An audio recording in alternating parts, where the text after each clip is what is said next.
Hi everybody, and welcome again to another live music lesson webinar. I kind of stopped doing my webinars for a while, and I intend now to continue them on a regular basis, plus putting a lot of new videos out. Yeah, so there are a lot of things I want to do today. Today is gonna do maybe a shorter webinar. Usually I do like a 1 hour. Yeah, this time I'm gonna go a bit less. And I just wanna jump here and there. First thing, I wanna do this. I love this exercise. Yeah, it just puts me in a good space, in a good mood, you know. And I practice this one before I compose, I improvise, I do whatever. Okay, so here we have 7 spaces on the keyboard that we're gonna explore. Yeah, the first space, the trick is to have 10 notes at random, to play 5 notes at random, 5 notes at random, 10 notes at random, yeah? So here we go, 10 notes at random in the middle. 10 notes random, bottom. 10 notes random, top of the keyboard. 10 notes random, middle but cross, right hand on top of left. Bottom, right hand on top of left. Top, left hand on top of right. And now wide apart. Okay, good. Also, then I wanna start with my chromatic scales. As you know, I love to use a solfege, movable do solfege. It helps me organize my whole musical universe, yeah, especially chord scale harmony. Doesn't matter if the harmony that I'm using can be extremely chromatic, yeah, but it's still, so far, a movable do solfege has supported me, yeah, for many years, and that's what I'm planning to do. I want to do one pass easy on chromatic scale, and then we're going to push a little bit. We're going to go into more of an advanced chromatic workout, yeah. So easy, we're going to play our C chromatic scale, ascending and descending, while we sing and while we put attention on the syllables. Yeah, that's going to be our goal, to put attention on our syllables. Here we go. Do, di, re, mi, fa, fi, sol, si, la, li, ti, do. Okay, and another way would be, yeah, more advanced, that we only play the C or the keys pedal, and then we touch the keys, but we don't play them, but we sing them. That means that the memory of each of the 12 keys in relationship to that tonal center is very strong, like this. Do, di, re, mi, fa, fi, sol, si, la, li, ti. Maybe. Do, we're correct, and we're gonna go the same, yeah? Do, ti, te, la, le, so, se, fa, mi, me, re, ra, do. Okay, that's a wonderful workout. This, you only play the startup note, only the end up note of the scale, and hopefully you are in tune, yeah? If not, so lately, one of the things, you know, distinctions I'm using with all my students is we either are creating memory or we're activating memory. And on this, I really have to pay my respects to my teacher, Ron Blake, because he used to tell me that all the time about how to develop our musical memory, even though maybe back then I didn't have a clue what he was saying, but maybe now I do. Yeah, so we're creating memory. What type of memory? When we play, maybe visual memory, kinesthetic memory. How does this chord feel to my left hand? How does this chord feel to my right hand? Auditory memory. Okay, maybe this is a major scale and it sounds like this. maybe this is another chord and it sounds like this. Maybe I have here a C sharp Dorian mode and it sounds like this, yeah? And I want to create memories, very sharp memories of all my musical objects, yeah? Of everything that I'm going to use. Okay, so we just warmed up on our chromatic scale in C, moving up. And now I want to take it to another level. How about if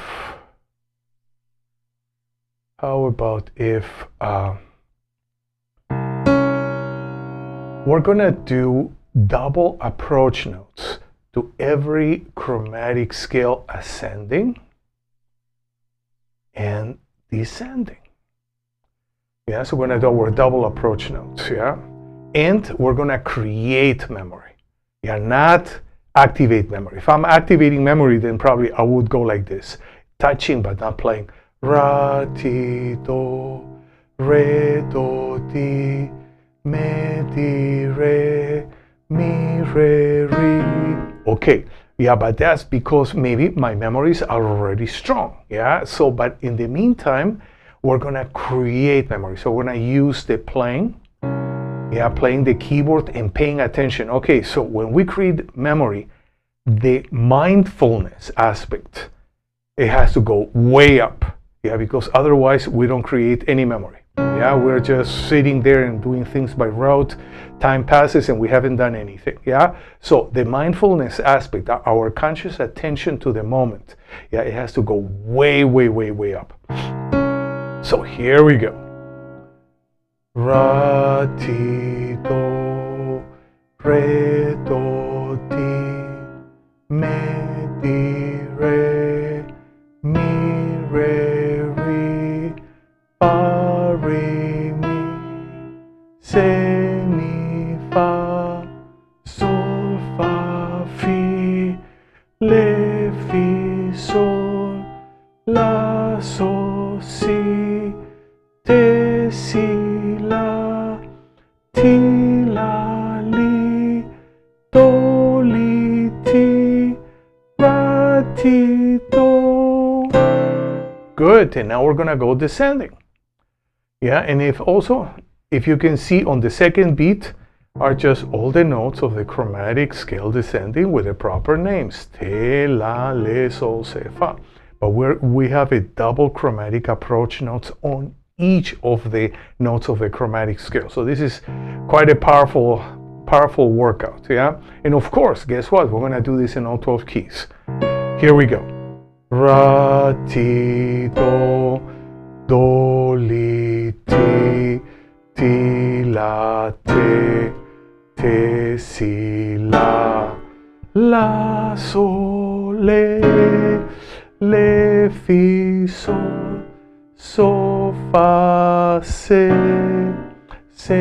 mi, fa, re, mi, re, me, di, re, do, ra, ti, do.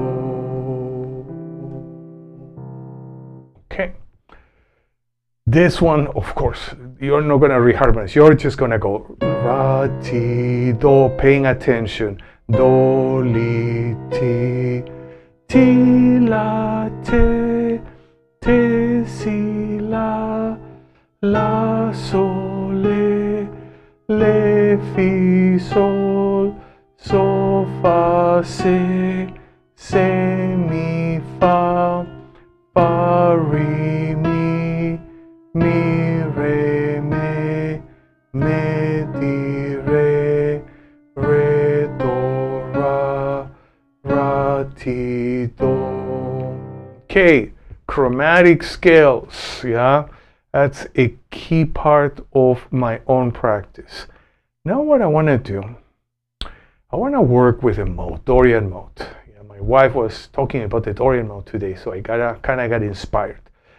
And the Dorian mode again, we can work and we can create Dorian modes ascending, descending in all 12 keys, but I want to do something different, something a bit more advanced. So let's say that we already are familiar with the Dorian mode. So where we're gonna go is we're gonna activate our memory, our visual memory. Yeah, and we're gonna use this cycle. How is it gonna be? Let's say I'm gonna call C. Okay, so it's my C and my C, and I want the image of the Dorian mode and C to be projected. And then only then, bam, I'm gonna play.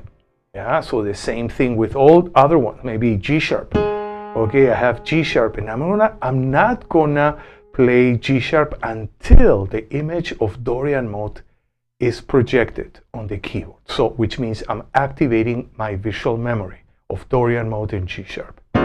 Well, so here we go. We're gonna use the cycle. C, E, already look in E,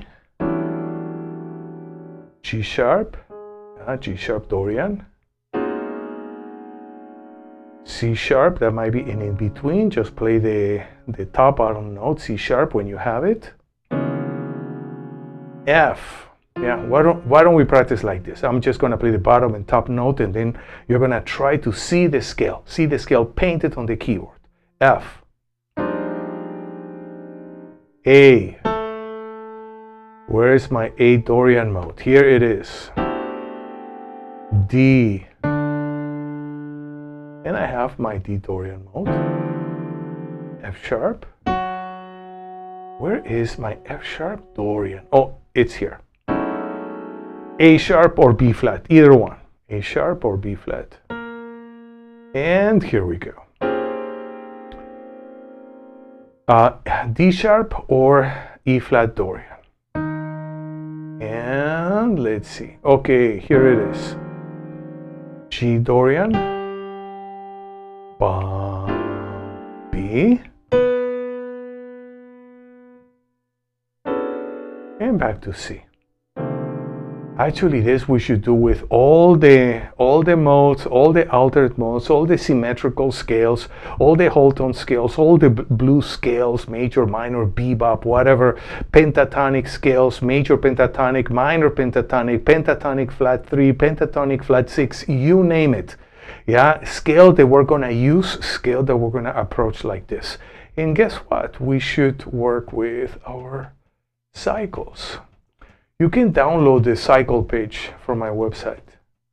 Yeah, it's probably one of the most useful pages that I have, at least for myself. Yeah, it allows me to navigate, yeah, from key to key without repeating my same steps. So, you know, well, I remember when I was at Berkeley, I was a cycle of fourth guy, and so were all my friends. And as soon as we needed to navigate in a different way, we had a hard time. So this page is a two-pager. Yeah, will assist us quite a bit. Okay. Yeah. So today I said I'm not gonna. This is gonna be kind of short in relationship to my other webinars. So, but I want to do something different. I want to talk about my piano teacher, Stephanie Tiernan. She really changed my mind, the way I approach piano. I used to make jokes that she was teaching me the yoga of piano. And then she wrote this amazing book, Contemporary Piano Technique. In one of the chapters, she talks about how to apply that type of technique. That later on I learned is a Russian style technique. Yeah, Stephanie was a student of the great Madame Shalov. Madame Shalov, she taught Herbie, Chick, Keith Jarrett. She taught almost everybody. Yeah, and she taught also Stephanie. And I think the last 6 years of Madame Shalov's life, Stephanie was working with her, and she brought all of those teachings and way of approaching technique, yeah, to Berkeley. Yeah, so whenever you needed to work on your technique and take it to another level, you studied with Stephanie. Yeah, so I'm gonna use, okay, so now, okay, by the way, what I'm gonna say now is not exactly the wording that Stephanie used. Stephanie was, very, Carlos, pay attention, pay attention. Now these days, maybe we can use super fancy words like, body-centered mindfulness, yeah, or a mindfulness applied to every single aspect of our musical experience, which is the way that's the wording I use. Yeah, in those days, Stephanie used to teach me pretty much exactly the same, but the wordings were different, were more basic. Okay, so I want to pay attention to, again, if possible, most aspects of my musical experience, and those aspects are many. So I'm going to separating in two chunks. One chunk is going to be inside my body, within my body, which can be fingertips, my breathing, finger joints, my posture, yeah, elbows, joints. A very, very important sense of inner pulse. Yeah, very, very important. Then outside of the body, okay, that has to do with my sound. Yeah, is my sound together? It's not together. It's choppy. It's not choppy. It's even. It's uneven. Yeah, do I have control about the dynamics, or I don't have any control? Yeah, or anything in between that spectrum. Okay, the interplay of pulses, interplay of external pulse and internal pulse. How do I feel? How is the interplay? Yeah, and then the most difficult part for me, at least, was to pay attention to how I was paying attention. Yeah, my teachers used to joke, Carlos, lights are on, but nobody's home. You know, that was something, you know, now I can laugh about it. Okay, so why am I using trills? Because trills are stationary, yeah? We don't move too much. We're just gonna stay there. So much of our attention is available. You have to take it to different parts of our musical experience. Yeah, so I'm going to ask you a little bit like, almost like a guided meditation, but on music experience. Yeah, I'm going to ask you to pay attention to your breathing, pay attention to your fingertips, pay attention to the fourth finger, pay attention to your thumbs, pay attention to your wrist. Okay, let's pay attention to how are we sitting, or let's pay attention to our sound, to, you know, so many things. Yeah, so it is, you know, I think in each session we just can cover maybe 5% or maybe less. Yeah, and I have here my metronome. I'm going to put my metronome to 64. Yeah, that's nice.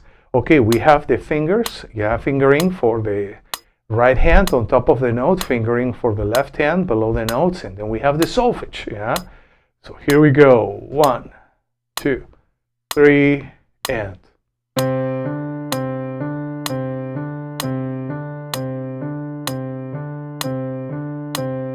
Okay, let's pay attention to our breathing. How is our breathing? Is it smooth?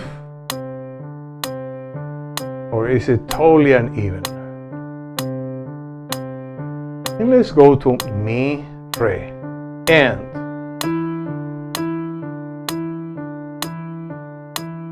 Okay, how about if we put attention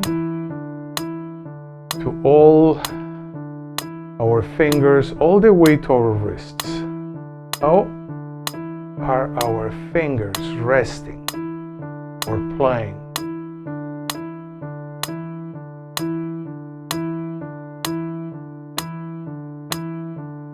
Mi, fa, and mi, fa.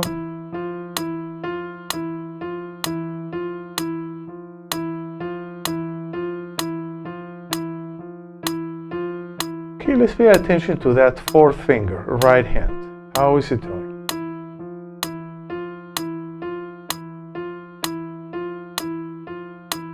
Sol, fa, and.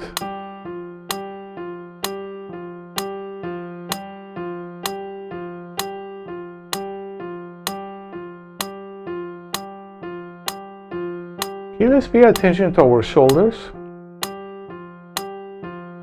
Back to the breath.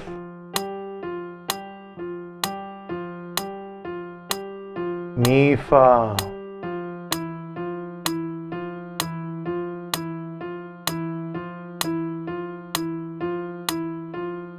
Okay, now is a good time to pay attention to our sound. Evenness of sound. Evenness of pressure on the notes.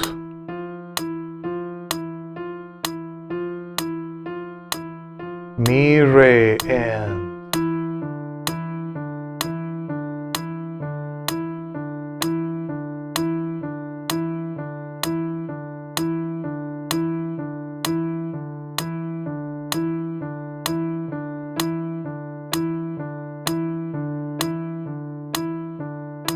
Now do, re, and. Pay attention to everything.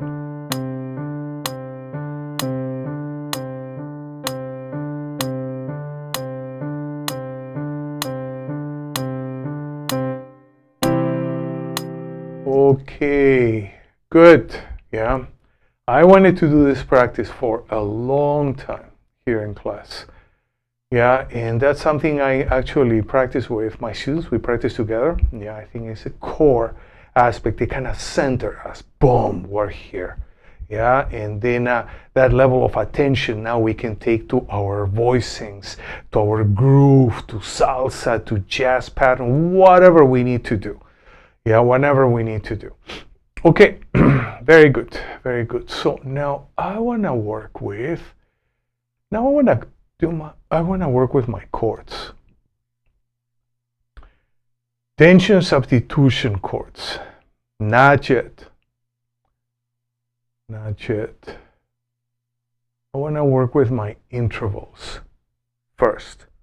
Okay, so I want to work with my intervals. Yeah, we're going to use the same as we did when we started our class. Remember open space, 7 spaces, and how we moved? Kind of the mood of that movement. Yeah, we're going to bring into the rest of our work here. We're going to bring that type of movement to how we work with our augmented fifths. Okay, the way we are going to see our intervals is going to be a bit different than how we studied normally in school. Yeah, sometimes the way we study in school is in relationship to a key, in relationship to a scale, if it's more like a jazz school using chord scale harmony. We're going to see just graphically. Yeah, that's the way I find that is most useful for me. Graphically, 4 whole steps. 1, 2, 3, 4. Okay, what is my goal? My goal is that I can see the image of all the intervals from a minor second to a 13, ascending and descending. Yeah, effortlessly in any case. Yeah, in any situation. So if we're working together and I say, hey, we're in E flat, guess what? We have here a 3, 13, flat 7, flat 9. Maybe we're going to have a sharp 9 here. How about a sharp 11? We're going to have also maybe a root on top. Yeah, so if I'm trying to figure out those voicings in an effortless way without thinking, yes, without thinking, I'm finding out that if I can create or engage in any creative endeavor, yeah, on the piano, yeah, and I really want to flow, yeah, my thinking has to almost disappear, but I have to pay a price for that. The price is the integration of all the forms, so they become effortless memories that are going to be projected at whim effortlessly in a fraction of a second. Boom! And only when I can do that, I can, to the degree that I can do that, I can experience flow. Yeah. So here we go. We're going to work with our augmented fifth, and we're going to use this cycle. So I'm going to just call the startup note C, E, A flat, D flat, F. See, I can cross my hands. A, D, G flat, B flat, E flat, G, B, and back to C. Okay, and since we're here with augmented fifths, why don't we play augmented fifth descending? And now I'm going to change my cycles to sharps. Yeah, so they're more relevant harmonically. Same distance, 1, 2, 3, 4. That's it. Right now, we're just working with a pure distance on the keyboard. Later on, maybe not in this class, but with my students, we also work with our own musical grammar, and we are writing things. And then, of course, that's a completely different aspect. Yeah, and the appropriate use of enharmonics come into play. Yeah, but not here. Yeah, right here is very basic, just images. C, E, G sharp, C sharp, F, A, D, F sharp, A sharp, D sharp, G, B, and back to C. Okay, that's a nice warm-up on augmented fifths. Guess what? I want to do the same. Yeah, I want to do the same, but with triads. I call this floating triads, you know, when I was teaching in the Musicians Institute. There was a very advanced pianist there who used to work like that with his chords. I don't think he called it floating chords, but we're going to call it floating chords. So, what is the prerequisite? The prerequisite is that we feel very comfortable, yeah, seeing and all our diminished triads in second inversion being projected into the piano, onto the keyboard, effortlessly. If we can do that, then this is a good practice to do. So we're going to use this cycle, maybe not this cycle. I want to change cycles. Let's use this cycle. Okay, so everything is a diminished triad and second inversion, and we're going to use the same movement, yeah, that we had at the very beginning with open space. Yeah, so here we go. Using this cycle. C, G sharp, E, B, G, D sharp, A sharp, F sharp, D, A, F, C sharp, and back to C. Okay, that's it. Yeah, that's it. And guess what?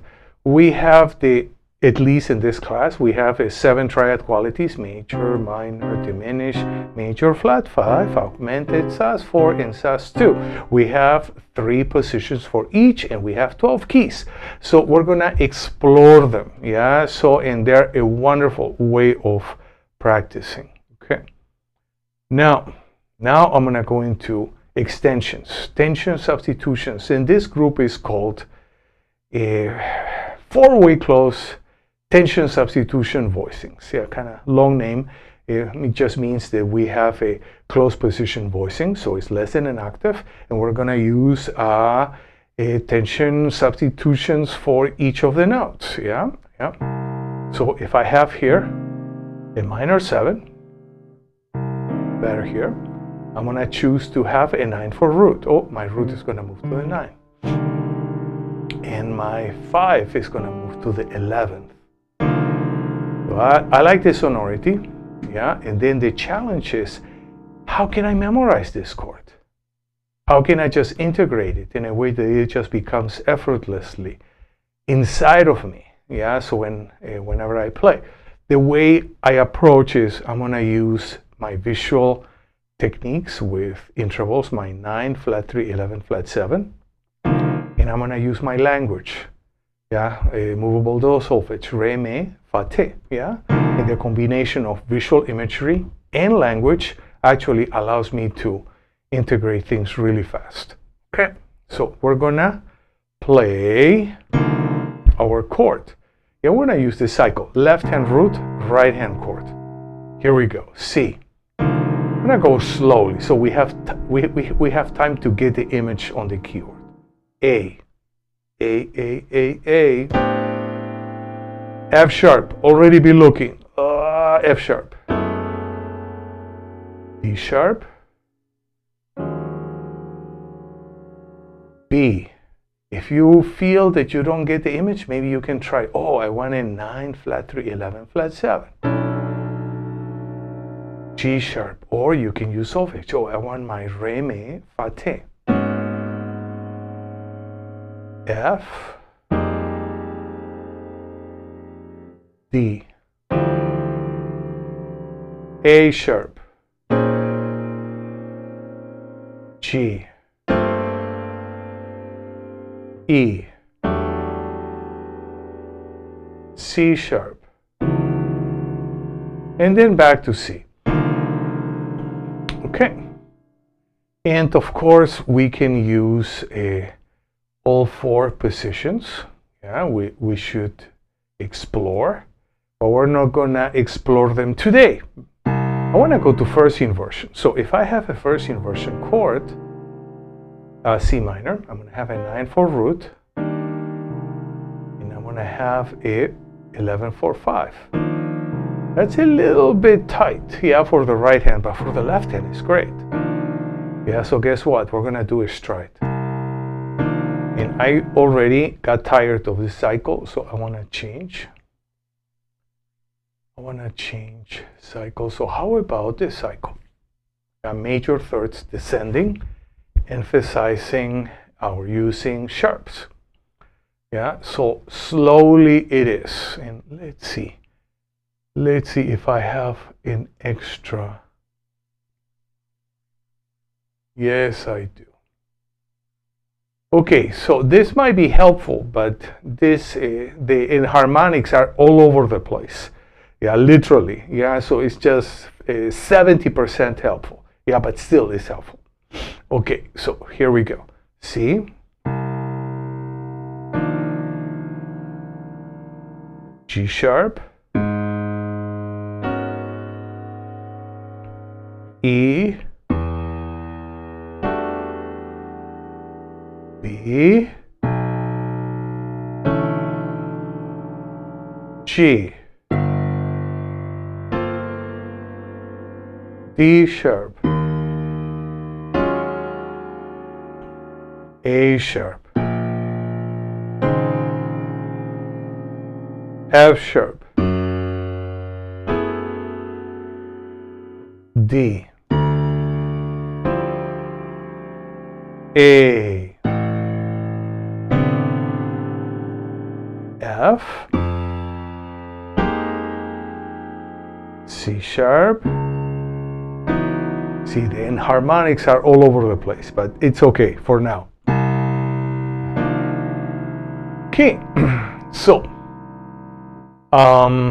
that's it. Yeah, and this is a great way of practicing a 4-way close tension substitution voicings with 4 notes. You know, at least with traditional jazz harmony or chord scale harmony, the way I like to call it now these days.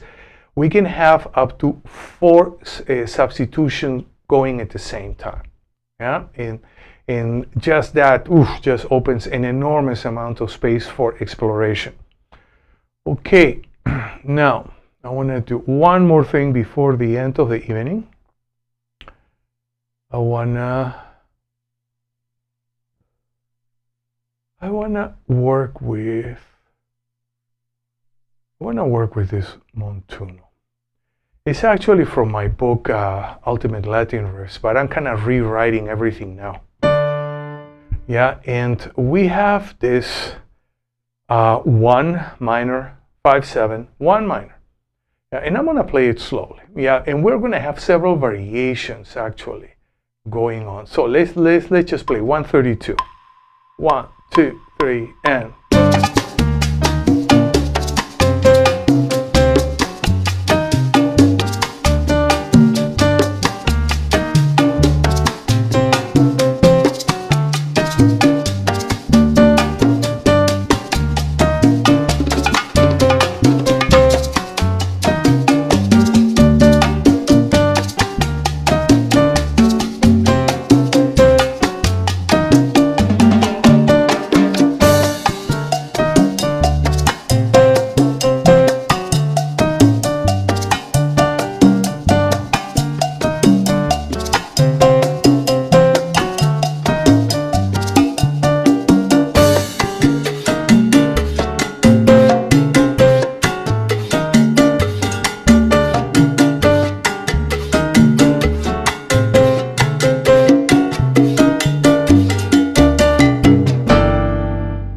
Okay. One moment. What am I doing here? Okay, so what do we have here is this is just one pattern, and I have a variation, yeah, and so the difference between one is here, yeah, we're repeating the flat 7, and here we're going from the root to the flat 7.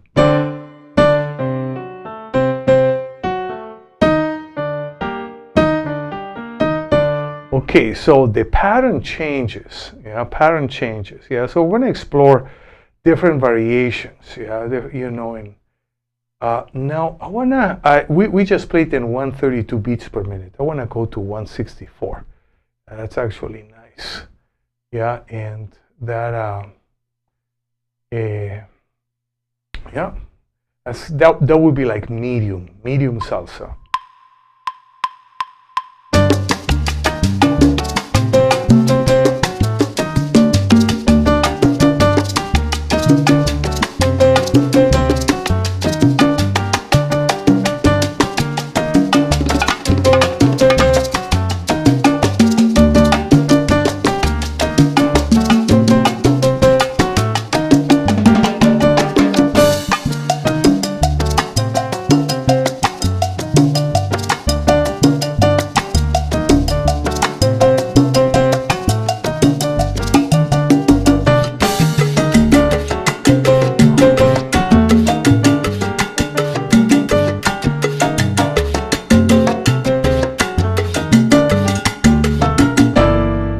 Okay, good.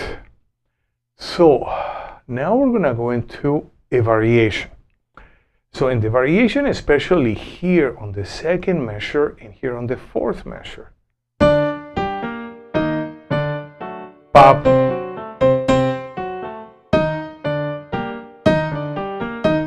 Yeah, that's actually nice. Yeah, that's actually nice. And maybe, yeah, what we can do is just go for 164. Yeah, you can practice this at a slower tempo on your own. I would recommend to practice one hand pulse, yeah, and against a Montuno.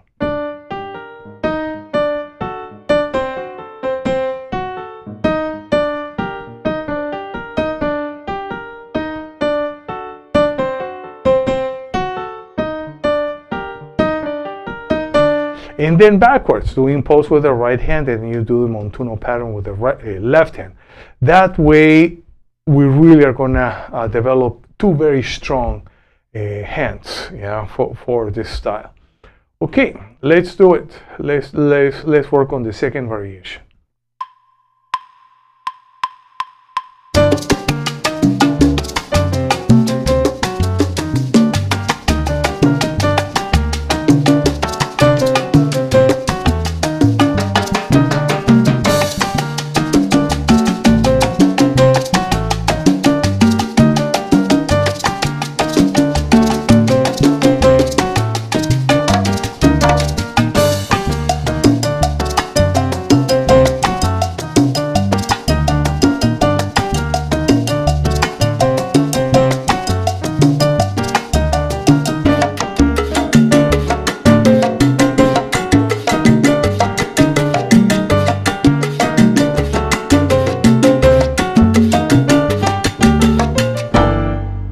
Okay, now how about if we explore, we have a couple other variations. This is interesting, yeah, because we have pa pa,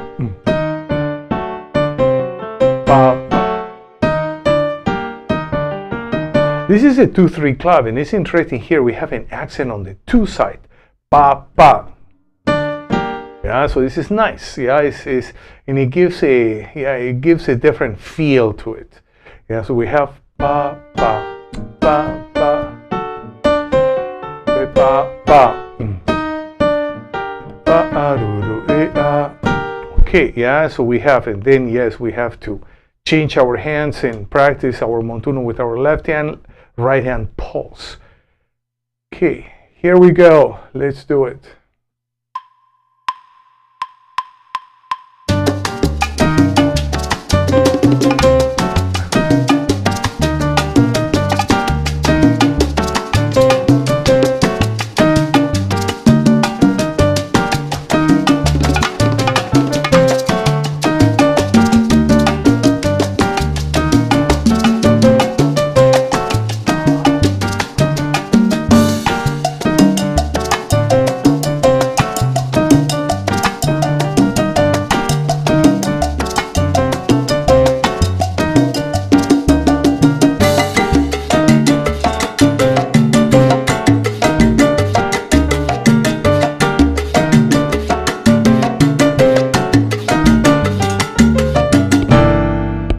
Okay, and we have our last variation. Yeah, so we're gonna continue accenting the two parts of the clave.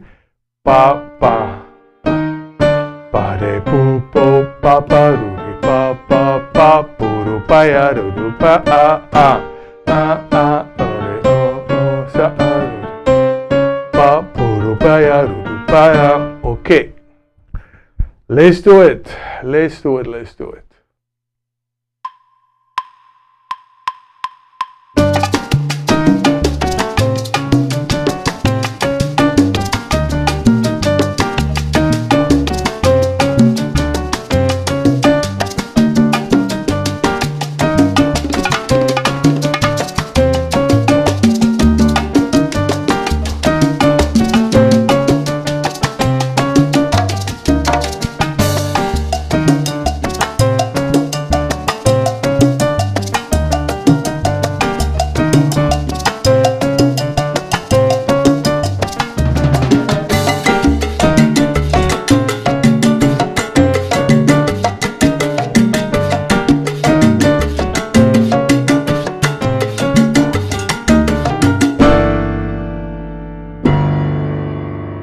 Okay, just one last thing. I'm writing this Montuno. I write all the, especially all the Afro-Caribbean style music according to the tradition that I learned. Yeah, and that applies to, let's say, I could have written here an accented short note on the second beat, but I choose not to.